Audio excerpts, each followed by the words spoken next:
Salut à tous, c'est BizBiz. Alors aujourd'hui l'épisode 889 du Zap Image. Comme d'habitude, n'hésitez pas à installer l'application OneFootball pour suivre toute l'actualité du foot. Les liens sont en première ligne de description. Donc nous on va commencer avec deux matchs avancés de la journée de Ligue 1 de ce week-end. Donc c'est Lille et l'équipe de Lyon qui jouait hier soir. On va commencer avec Lille. Donc ces deux équipes-là jouent en Ligue des Champions mardi. C'est pour ça qu'ils jouent le vendredi soir. Donc Lille hier à 19h s'est imposé 2-1 contre l'équipe de Angers. Donc parfait. Donc ils prennent plein de confiance on peut dire avant le déplacement mardi soir du côté de l'Ajax Amsterdam. Donc Osimhen et Aranjo ont été les buteurs pour l'équipe lilloise. Parfait de prendre ces 3 points. Et pour finir avec Victor Osimhen qui a été acheté pendant ce mercato estival. Donc 20 ans, réalise un début de saison parfait avec Lille. Donc c'est simple, 5 matchs pour lui, 5 buts. Donc c'est plutôt pas mal comme ratio, 1 but par match. Donc parfait, c'est des buts pour l'attaquant nigérian. Ensuite, cette fois-ci, on va parler du match à 21h. Hier, c'était entre l'équipe de Amiens et l'équipe de l'Olympique lyonnais. Lyon qui avait démarré très fort le championnat. N'oubliez pas que c'était 2 matchs, 2 victoires, 9 buts marqués, 0 but encaissé. Et depuis les 3 derniers matchs, c'est seulement 2 points pris sur 9 possibles. Donc c'est un coup d'arrêt quand même pour Lyon. Et pourtant, il menait hier jusqu'à la 91e minute. Et c'est Bonnemer qui a permis à Amiens de prendre un point du match nul. Donc Lyon se fait égaliser dans les dernières minutes et enchaîne un 3e match sans victoire. Donc on peut juste voir le point positif. C'est Moussa Dembélé qui est en grande forme quand même. L'attaquant lyonnais qui a inscrit encore un doublé hier et depuis le début de saison donc c'est un peu comme l'attaquant de Lille Osimhen. Donc lui c'est 5 tirs cadrés, 5 buts pour Moussa Dembélé. Ensuite on continue avec l'Olympique lyonnais. La rentrée est difficile. Lyon, les mauvaises habitudes de l'été, nombre de points après 5 journées. On va comparer avec les saisons précédentes. Donc on peut voir que c'est à chaque fois la même chose. Sur 15 points possibles, on peut voir où vous en avez pris le plus. C'était il y a 2 ans, l'année 2017-2018. Ils avaient pris 11 points sur 15 possibles après 5 journées. Donc cette année ils sont à 8 points. C'est toujours un point de plus que par rapport à la saison dernière. Et pour finir avec l'Olympique lyonnais, regardez les prochains matchs de Lyon. Donc des gros matchs en perspective. Donc déjà mardi soir, le match de Ligue des Champions contre le Zénith. Donc ça sera à Lyon. Ensuite, ça sera une fois de plus à domicile contre l'équipe du Paris Saint-Germain pour un choc. Ça sera dimanche prochain. Ensuite Brest-Nantes, il y aura l'ERB Leipzig. Un voyage en Allemagne très compliqué pour Lyon. Et ensuite le derby contre l'AS Saint-Etienne. Ensuite, jetez un coup d'œil aux affiches de la journée. Donc ça joue partout en Europe. Il y a des très belles affiches quand même ce week-end. Donc une en Allemagne à 18h30 cet après-midi. Le RB Leipzig va jouer contre l'équipe du Bayern. Donc c'est le premier qui joue contre le deuxième. Il y a aussi une belle affiche en Espagne ce soir. Ça sera le Barça qui jouera contre l'équipe de Valence. Ensuite on revient sur le match du Paris Saint-Germain dans quelques heures contre l'équipe de Strasbourg à 17h30. Et les Ultras annoncent la couleur pour Neymar. Parce que Neymar, je ne sais pas s'il va être titulaire, mais il est dans le groupe parisien. Donc il va certainement jouer. Même s'il n'est pas titulaire, il rentrera en cours de jeu. Et après ce qu'il a fait pendant cet été, les supporters du PSG, les Ultras vont l'avoir très mauvaise envers le joueur brésilien. Donc il y a eu un communiqué des Ultras. Ils ont dit footballistiquement, Neymar est l'un des plus grands talents de sa génération. Mais c'est loin d'être le plus important pour nous aujourd'hui. Ce que nous lui reprochons, c'est d'avoir manqué de respect à plusieurs reprises à notre club. C'est vrai qu'il a beaucoup parlé du PSG, mais en mal. Il a parlé surtout de la remontada, que lui c'était son meilleur souvenir, alors que pour les supporters du PSG c'était très compliqué. Donc ils ont dit tout simplement qu'ils vont l'ignorer. Les Ultras du Paris Saint-Germain, ils vont ignorer Neymar et que ça va être très très long à racheter, on peut dire, leur respect, parce que ce qu'il a fait, ça passe pas du tout pour les supporters du Paris Saint-Germain. Et pour finir avec la star brésilienne, donc les supporters du Barça votent Kylian Mbappé carrière. Il y a eu un sondage dans le journal Mundo Deportivo. Et on peut voir que la direction du Barça se déchire entre Neymar et Mbappé comme cible à attaquer pour le prochain mercato estival. Le quotidien sportif espagnol effectue un sondage auprès de ses lecteurs pour avoir leur opinion, on peut dire. Donc les résultats sont équivoques. Sur les 14 510 votants, plus de 90% des votants de ce journal espagnol préfèrent que le Barça recrute l'été prochain Kylian Mbappé contre seulement 8% pour Neymar. Et le reste des votes c'est pour un autre joueur. Or ces deux-là, donc 90% pour Mbappé et seulement 8% pour Neymar. Donc on peut voir que les supporters du Barça préfèrent Mbappé à Neymar. Ensuite les gars, on va parler de Zinedine Zidane, une déclaration sur Eden Hazard. Donc à 13h, le Real Madrid joue contre Levante. Donc le match a déjà lieu vu que je sors la vidéo à 14h. Et c'est surtout la première normalement de Eden Hazard. Peut-être il a déjà marqué un but lors de cette première mi-temps, j'en sais rien. Mais il a dit on a tous envie de voir Eden. Il y a beaucoup de pression, d'attente, on connaît la situation. Lui il est prêt et c'est le plus important. Donc match contre Levante. Et surtout on va voir Eden Hazard contre le Paris Saint-Germain mercredi prochain. Ensuite on continue avec le Real Madrid. Donc hier j'avais dit qu'Alphonse Areola a été présenté hier après-midi. Je vous ai dit que le lendemain on va avoir quelques photos. Donc Alphonse Areola a été présenté par le Real Madrid. Il portera le numéro 1 au Real, donc l'ancien numéro de Keylor Navas. Donc il a fait quelques déclarations, l'ancien gardien du PSG qui est prêté une saison du côté de Madrid. Il a dit c'était une bonne opportunité pour moi d'atterrir dans le plus grand club au monde et de profiter de cette année pour grandir un peu plus. Bon, il va jouer très rarement bien sûr Areola vu que c'est Thibaut Courtois le titulaire indiscutable de cette équipe et il est revenu sur ce numéro 1. Il a dit sur son choix de porter le numéro 1 au Real, c'est vrai que ce numéro représente beaucoup avec Casillas qui est mon idole d'enfance, mais le numéro ne fait pas le joueur à moi de prouver ce que je vaux. Donc il va jouer certainement les matchs de Coupe du Roi en espérant qu'il soit bon, le gardien français. Ensuite on va continuer avec quelques joueurs français, c'est vraiment l'hécatombe on peut dire au niveau des blessures. On va commencer avec Alexandre Lacazette, officiel. Arsenal annonce que Lacazette ne retournera pas sur les terrains avant le mois d'octobre en raison d'une blessure à la cheville qu'il traîne depuis plusieurs semaines. Donc voilà, il est déjà lui absent pendant un mois. Lacazette, un autre joueur,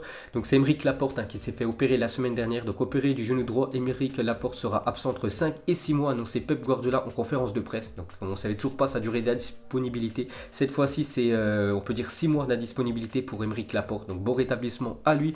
Un autre joueur aussi qui va être indisponible pendant quelques semaines, c'est Samuel Umtiti, victime d'une fissure au métatarse du pied droit, sera forfait entre 5 et 6 semaines, donc bon rétablissement aux défenseurs français. Un autre joueur aussi qui est blessé, c'est N'Golo Kanté. Donc Franck Lampard a annoncé en conférence de presse que N'Golo Kanté n'était toujours pas disponible. Pour rappel, l'international français est touché à la cheville depuis quelques semaines, donc il va louper le match ce week-end contre Wolverhampton avec son équipe de Chelsea.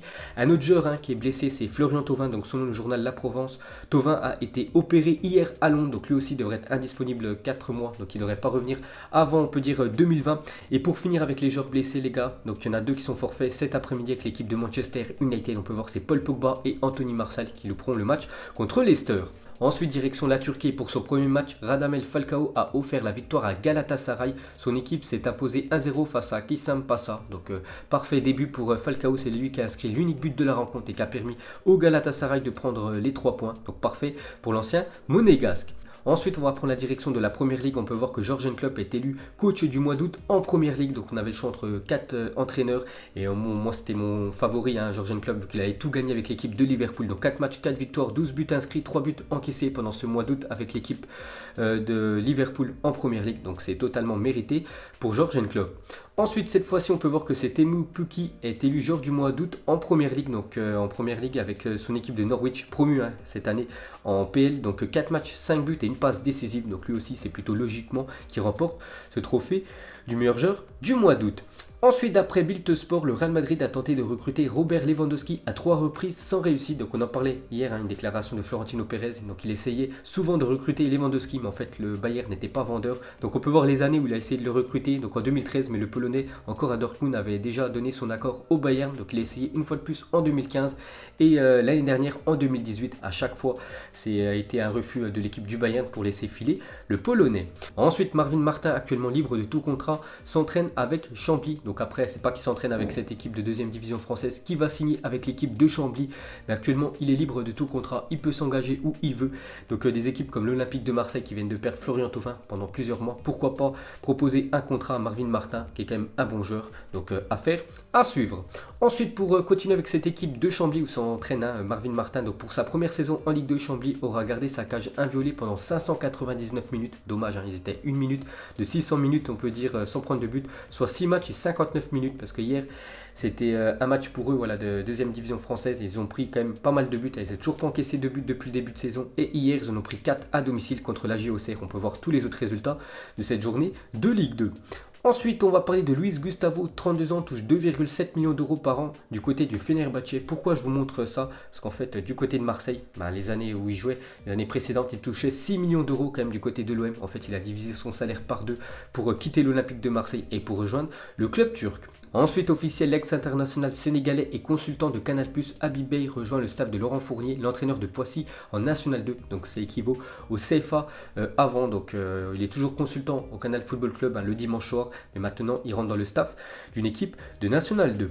Ensuite, regardez le groupe Blaugrana ce soir contre l'équipe de Valence à 21h au Camp Nou. Donc, on peut voir que le numéro 10 n'est pas là. Lionel Messi, toujours blessé. Il n'a toujours pas joué 1 minute cette saison en Liga. C'est pour ça que le Barça n'avance pas trop. Ils ont pris seulement 4 points sur 9 possibles depuis le début de championnat. C'est plutôt moyen quand même pour une équipe qu'est le FC Barcelone. Donc une fois de plus, Messi est forfait pour un match de Liga. Ensuite, pour continuer avec le buteur argentin, donc Jürgen Klopp sur Léo Messi, il a dit si je devais faire un top 5 des meilleurs joueurs de l'histoire, Messi serait quand même le meilleur joueur. Donc Messi serait premier au-dessus de Pelé, Maradona et Ronaldo, le Brésilien. Donc voilà le classement, on peut dire, de Jürgen Klopp pour les meilleurs joueurs de la planète. Et pour finir avec Léo Messi, une déclaration de Álvaro González, maintenant nouveau défenseur de l'équipe de l'Olympique de Marseille. Mais avant en Espagne, il évoluait du côté de l'Espagnol Barcelone. C'était le derby très chaud entre le FC Barcelone et l'Espagnol Barcelone. Donc il a dit quand j'ai affronté le Barça avec l'Espagnol dans un match très chaud, j'ai dit à Messi tu es vraiment petit, minuscule. Donc il m'a regardé et répondu toi tu es vraiment nul au football. Donc j'ai eu le dernier mot en lui disant oui on a raison tous les deux. Donc voilà cette déclaration surréaliste entre Messi et González. Ensuite une déclaration de André Ter Stegen, gardien blaugrana, il a dit ce voyage avec la sélection donc d'Allemagne a été un rude coup pour moi. Ce n'est pas facile de trouver une explication, je donne le meilleur de moi-même à chaque match pour rendre la décision plus difficile pour Joachim Löw parce que lui veut vraiment être le numéro 1 en Allemagne. Mais le problème, c'est que Joachim Löw fait confiance depuis pas mal d'années quand même à Manuel Neuer, même si je trouve un Ter Stegen au-dessus de Neuer. Ensuite, regardez ce magnifique terrain situé à Bandol dans le Var. Donc magnifique terrain, donc ça ressort très bien avec le bleu de la mer Méditerranée. Le vert du terrain, bon après je crois que c'est un synthétique, c'est pas un vrai gazon naturel, mais magnifique photo. Ensuite, ça c'est le jour où Mourinho attendait un arbitre sur le parking du Camp Nou à cause d'un penalty non sifflé. C'était en 2012, le Real Madrid venait de se faire éliminer de la Coupe du Roi par le Barça après un match avec un arbitrage en faveur des Catalans. Selon Mourinho, le Portugais a voulu s'expliquer avec l'arbitre en fin de match. Donc il était tout simplement dans le parking, on peut dire enfin l'emplacement réservé aux arbitres. On peut voir le cynique de l'arbitre. Donc Mourinho l'attendait. Donc bien sûr après il s'est expliqué avec l'arbitre de la rencontre. Et pour finir ce zap image, regardez la modélisation d'Arnaud Nordin sur PES 2020. Donc ils ne l'ont pas respecté. Donc il a même mis quelque chose sur Twitter. Arnaud Nordin il a marqué presque. Donc une photo de lui à gauche et une photo de... Il ressemble à quoi sur le jeu PES. C'est vrai qu'il n'y a pas beaucoup de ressemblance. Donc voilà les gars, la fin du zap image 889. Donc si ça vous a plu, un petit like et je vous ferai l'épisode 890 demain. Donc moi je vous laisse et je vous dis à la prochaine comme d'habitude. Ciao à tous.